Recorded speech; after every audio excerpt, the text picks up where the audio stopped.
नमस्कार मित्रों, आऊँ हाँ कैलाश एक्स सरपंच जम्मू कश्मीर यूटी दे उधमपुर जिले की तहसील पंचैरी थमां और अज आऊँ आए दा उधमपुर जिले की एक पंचायत और ग्रां जड़सर कोट च और मेरे कन्ने बैठे दे न इत्थों दे जानने माने और लोकप्रिय नेता और एक्स सरपंच श्री कृष्ण सिंह ममैल जी।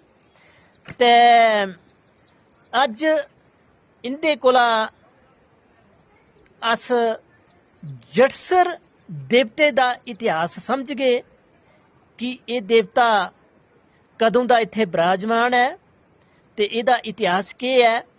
ये एक्स सरपंच कृष्ण सिंह होर तुसें सारें की एदा इतिहास दसगन। जी सरपंच साहब। जी सर। इस जड़सर देवते दा इतिहास के है? जड़सर देवते का इतिहास ये है, जदों कौरवों ते पंडवों का युद्ध होया हा, युद्ध होने बाद ये बनया कि कौरव जरे बरोई है सारे और भी उनके कन्नै काफ़ी जनता बरोई ते उन्हें हत्या लगी पांडवें गी। तो पांडवें गी हत्या लगी जिसलै कौरवें गी, तो ओहदे बाद ये होया कि पांडु जगह जगह फिरना लगे क्योंकि उन्हें कष्ट महसूस होया। फिरना लगे कोई जोशियें दुआलें कीमें भई असें एह्दी बमारी है, ये स्हाब बनी है, केह् चक्कर होग। फिर एक कोई जेह्का अच्छा जेह्का जानकार जोशी हा, उ'नें आखेआ भई तुसें पांडुएं तुस पांडु हो, जेह्के तुस पंज भ्रा हो, तुसें बड़ा अत्याचार कीते दा है, कौरवें दा मारेआ लेकिन उं'दे कन्नै भी काफ़ी जनता जेह्की है होर बी मरोई दी है, गरीब जनता, तो उं'दी तुसें हत्या लग्गी दी। तुस ऐसा करो कि सरौली धार केह् है कि जाओ और उत्थे गया जाओ, उत्थे पिंड पानी देओ। पिंड पानी दित्ता जिसलै, ओह्दे बाद उ'नें कोई भी राम नहीं होया। दोबारा फिर गए, कोई अच्छे जोशी गए, दोबारा पुच्छेआ महाराज असें कोई राम नहीं होया। उ'नें आखेआ तुस ऐसा करो, जेह्का तुस पिंड दिंदे हो ओह् उत्थे प्रेत न, ओह् प्रेत जेह्का कि पिंड खाई जंदा। तुस उसदी कोशिश करो कि पिंड जेह्का है ओह् तुस प्रेतें गै थोड़ा पुज्जे तां मसला बनदा। उ'नें आखेआ कि'यां पुजदा प्रेतें, भाई किस स्हाबै नै करचै मसला। फिर उ'नें राय दित्ती कि जड़सर कोट बिच इक सरौड़ी धार जगह नां है, जेह्की कि डिस्ट्रिक्ट उधमपुर च पौंदी है। तो उत्थे जाओ, उत्थे परियें दा वास है और परियां उ'नें सिलै उप्पर डांस करदियां न।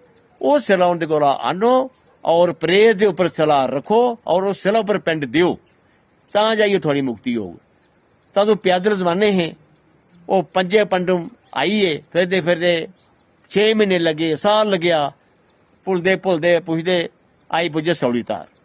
आई पुज्जे जिसलै उत्थे सिला बी लब्भी, परियें कन्नै गल्ल बी होई।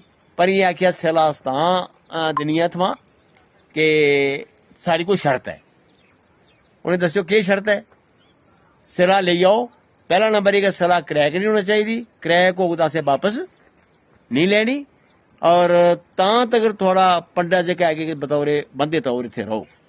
तो पांडवें फैसला कीता कि एह् पंडा जेह्का है साढ़े बड्डे भ्रा न युधिष्ठिर जी, एह् इत्थे रौह्ङन।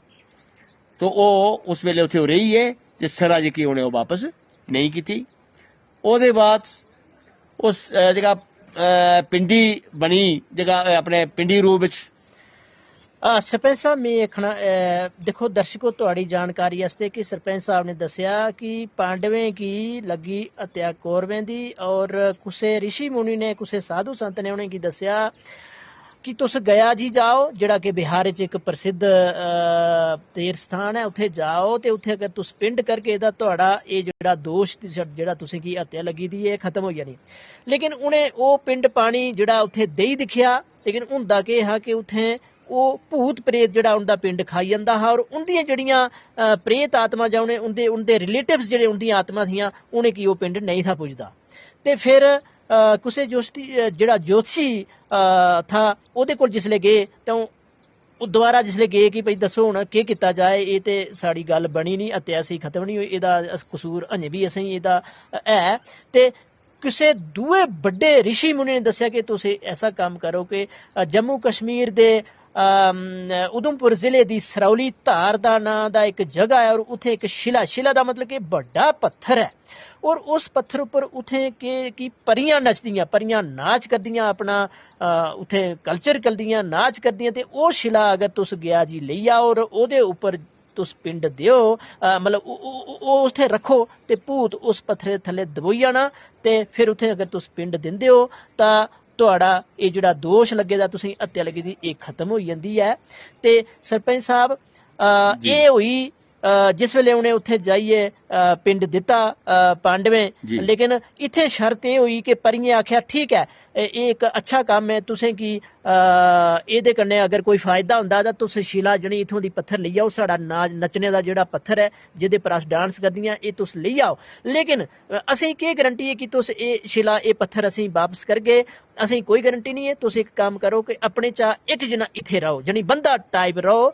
ते फिर पांडवें एक सलाह की कि साढ़े चा बड्डे भरा जेह्ड़े राजा युधिष्ठिर न ओह् इत्थे रौह्ङन ते अस इन्ने चिरे गया जाइए पिंड देगे ते इसी शिला की अस बिना खंडित होए दे इत्थे लेऔगे ते उस वेले साढ़े बड्डे भरा इत्थुआं इस बंधन चा छुड़कन और साढ़े कन्नै जान।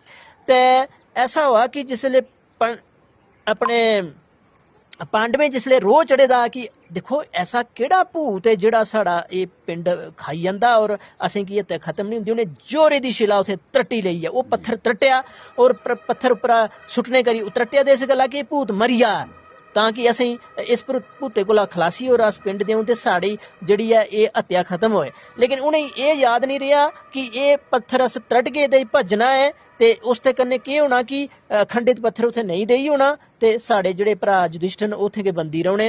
ते आखने दा मतलब कि एह् जेह्ड़ा जड़सर देवता न एह् राजा युधिष्ठिर दा गै एक मॉडिफाइड नां है, जानी आधुनिक जमाने जेह्ड़ा नां पेदा है एह् राजा युधिष्ठिर न। ते हुण सरपंच साहब अगली स्टोरी च मैं तुहाड़े कोला पुछगा कि एह् देवता डिस्कवर कियां होए, पता कियां लगी दुनिया की, तुहाड़े बड़के की, तुहाड़े बजुर्ग की इस देवते दी पता कियां लगी। अगली स्टोरी च तुहाड़े शा अस जरूर एह् चीज पुछगे। ते इस स्टोरी च इन्ना गै। सरपंच साहब तुंदा बड़ा बड़ा शुक्रिया। जय हिंद।